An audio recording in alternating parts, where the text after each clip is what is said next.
Welcome to Faith and Freedom.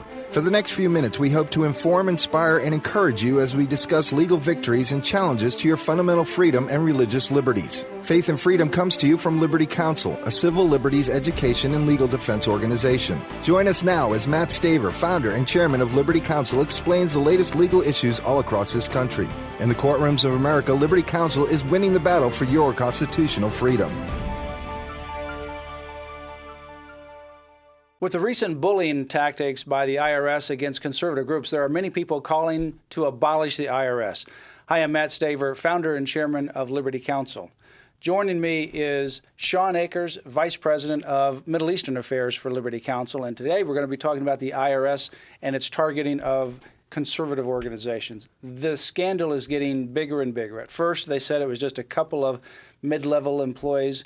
Now we suspect that it's 80 or more employees of the IRS. So this is a broad-based scandal of the IRS, and it's just getting worse.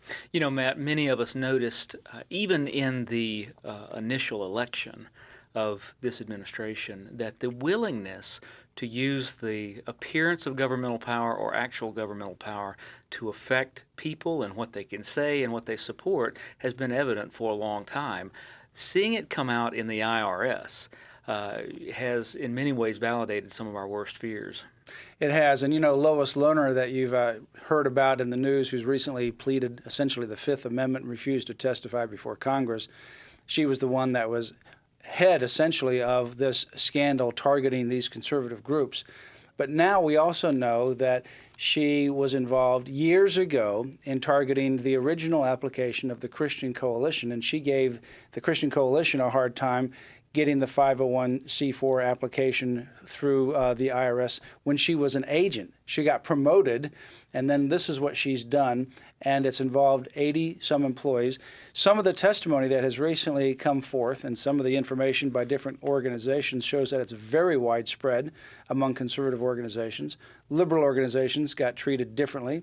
And in fact, some of these questions are just stunning that they ask some of these conservative organizations. You know, it is, Matt. As you've pointed out in so many of the cases that you've handled, this concept of content neutrality that we have to look at when we're talking about free speech issues. This seems to be exactly 180 degrees off of that the deciding factor in many cases, as you pointed out with the questions that they've had to answer, that these organizations asking for 501c3 status have had to answer, is specifically geared toward the content of their communications. Yeah, here's some of the content of just one organization. This is a list of some of these things that the IRS have asked some of these organizations. Provide a list of all issues that are important to your organization. Indicate your position regarding each of these issues.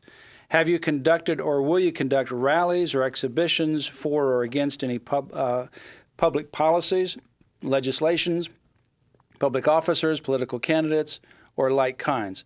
Provide a list of the following for all of the events that you have conducted or will conduct in 2012 and 2013. And then the time, location, and content schedule of each rally or exhibition. Then there's another one here. Provide details regarding all of your activity on Facebook and Twitter. Provide the names of persons from your organization and the amount of time that they have spent or will spend on these specific events that you've mentioned before. Indicate the name and the amount of time that they spent on the event. Indicate the name and amount of compensation paid or will be paid to each person. These questions have really nothing to do with some of the questions about whether you're tax exempt or should be getting a tax exempt status. You know, Matt, what they do, though, is signal the type of thing that we typically associate with other countries. For instance, when they ask time, location, and content schedule of each rally and exhibition, the only logical explanation for something like that is that we'd like to show up and monitor what you're doing. Mm-hmm. Now, I'm not sure exactly when the IRS became a monitoring ear for the United States government, where it shows up to find out specifically what you're talking about and what you're doing. But it seems to many of us that are watching this a point of great concern. Well, it is a great concern. And in fact, we have specific information about comparison between two 501c4 organizations. You can see how one was going through the process normally. The other one got tied up and is still tied up. And Liberty Counsel, we filed 2 separate 501c3 organization applications. And it was January 28, 2012. The one on January 28, the other on January 28. The one did not have any real buzzwords that would catch the IRS's attention. The other did.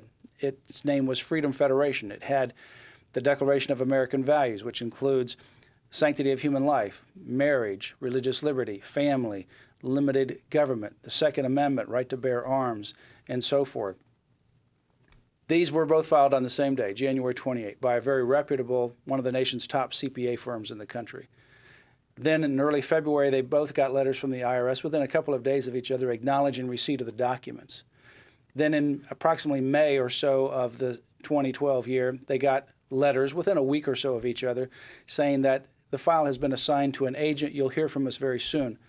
The one C4 got the 501c4 status in July of 2012. The other C4, Freedom Federation, didn't get any response in July. The CPA called in December of 2012, no response. January of 2013, February of 2013, no response. And then finally in March of 2013, a long request of documents, including all of the literature that has ever been distributed at any of the awakening events. Now, that's a ton of literature. That's a lot of literature. They requested all of the content of the agenda of any of the communications, such as the telephone conferences that we have or in-person meetings that we have with leaders of different organizations. They wanted to know what we talked about in those meetings. Now, that has nothing to do with a legitimate IRS inquiry. Absolutely not, Matt. In fact, what this entire boondoggle is showing the American people is that rather than asking the legal questions of comparing apples and apples and what kind of activities are proper for a 501c3, a 501c4, etc., the question has been whether you are a conservative organization trying to get 501c3 status or whether you're a liberal organization, because those have gone through extremely easily, while the conservative organizations, based on the content of such questions as these, what's your stance on the issues? Why would the IRS ever, Matt, ask what your stance is on the issues? They shouldn't have any interest in that. Here's one, Chattanooga Organizing for Action, and it applied for a tax-exempt status, and it got it. It's not associated with Barack Obama's Organizing for America. But another group took 4 years and is still being beat around, according to this article. And there's much more coming out with all of the testimony. You know, the other thing that's coming out is this. Franklin Graham just wrote a letter to President Barack Obama and Vice President Joe Biden, and he said that after Franklin Graham's father, Billy Graham, signed on to an ad in the newspaper that said that we ought to vote for life and marriage, that those are important critical issues, and religious liberty, that both the Samaritan Purse and the Billy Graham Association, just within about a month after that, were contacted by the IRS, and they came a month later for an audit before the 2012 election. It's obviously not a coincidence that both organizations got audited right after they did the full-page ad that had no violation of any laws at all, but it was just a matter of intimidation. You know, and Matt, I've recently been going through some of the history around Valley Forge and around some of the individual families that lived in the United States at that time. And the question, ironically, is largely the same then that we're seeing now. It's whether you're going to be intimidated and how you respond. And this is the evidence that we've got with the IRS is that the government is very willing at this point in our history to intimidate based on your positions on particular issues. And it's more important than ever that we show a strong face to this and that we not let the pitch go by, so to speak, that we show that the American people, that the passion that drove us in the beginning, and that the First Amendment is alive and well. Well, it's Chicago politics that have been pushed from this administration in all levels of government, and the IRS is just one of those areas. And, of course, they're now trying to put IRS as the head enforcer of the Obamacare and the Department of Labor as the enforcer on employers. And it's just more bullying tactics. I think we as citizens need to stand up and say enough is enough. The IRS, you ought to back down, but not only back down, I think, frankly, you ought to be abolished. I think we ought to go to a simple tax code. This is absolutely outrageous. It cannot be done in any administration, this one or anyone else, and we've got to put a stop to it.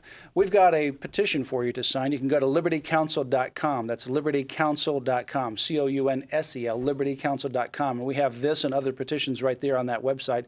You can also go to lc.org for more information to receive our emails and our newsletter, and you can also give an online credit card contribution to support this ministry. And also, I would ask you to order the book, Take Back America. It's time, I believe, and I think you believe as well, that it's time to take back this country. You have been listening to Faith and Freedom with Liberty Counsel. We hope that we have motivated you to stand up for your faith, family, and freedom. We can accomplish a lot when we work together. Get informed and get involved today. Sign up for our free monthly newsletter, The Liberator. We will send it out to you free of charge. Stay informed with our Liberty Alert email updates. Just click on the website at www.lc.org or call us at 1-800-671-1776. Tune in next time to learn more about your rights right here on Faith and Freedom.